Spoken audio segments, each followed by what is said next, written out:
Europe 1 matin. Et à 7h18 sur Europe 1, Dimitri Pavlenko, place à l'édito éco. Bonjour Agnès Verdier-Molinier. Bonjour Dimitri, bonjour à tous. Agnès, des tabous sont en train de tomber sur les retraites. Le rapport du Conseil d'orientation des retraites, le fameux COR, qui devrait être publié dans les heures qui viennent, nous dit, selon les informations qui déjà ont filtré, qu'il va falloir décaler l'âge de départ en retraite à plus de 66 ans. Et oui, Dimitri, le COR nous annonce des déficits en matière de retraite jusqu'en 2070 avec 6,6 milliards de déficit des retraites dès 2030, 30 milliards en 45 et en 2070, les déficits des retraites qui atteindraient 1,4% du PIB. On ne sait pas combien ça fait en milliards, mais ça fera beaucoup de milliards. Selon les informations qui ont filtré, donc le COR propose dans son rapport 4 pistes d'ajustement pour éviter cela. En 1, ça peut être la modération de la progression des pensions nettes de prélèvement. Alors ça veut dire quoi ? On gèle les pensions des retraités. Inacceptable, ça. Voilà. Passera jamais. En 2, on fait une hausse des cotisations des salariés. Non, on nous dit le contraire, il faut les baisser. Voilà, en clair, ça veut dire quoi ? On baisse les salaires nets des actifs. En 3, on fait une hausse des cotisations des employeurs. Idem, c'est la même chose.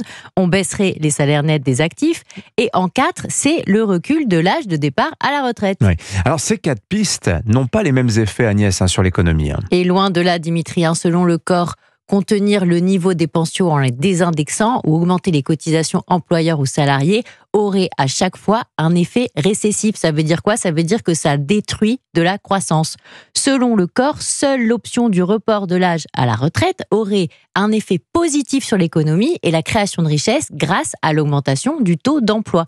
Et le COR établit un scénario avec un report de l'âge à 64 ans et 4 mois en 2030, Oui. 66 ans en 2045 et 66 ans et demi en 2070. Enfin, on commence à dire clairement les choses et on voit qu'un soi-disant retour possible à un âge de départ à la retraite à 62 ans est une pure vue de l'esprit. Bon, 66 ans pour partir en retraite en 2070, c'est quand même très loin dans le temps, ça. Effectivement, Dimitri, nos voisins européens ont déjà des âges légaux de départ proches des 66 ans. Alors si on fait un petit tour d'Europe, selon les cas, c'est 65 ou 66 ans en Espagne, 66 ans en Allemagne, 66 ans et 4 mois au Portugal, 67 ans en Italie et aux Pays-Bas. Et les Danois seront à 70 ans en 2040. En réalité, cet âge de 66 ans et demi en 2070, issu du rapport du COR et qui hérisse tellement les syndicats, semble être plutôt un âge moyen ou un âge effectif de départ à la retraite et pas un âge légal de départ. Les modalités pour arriver ne sont pas explicites dans le rapport.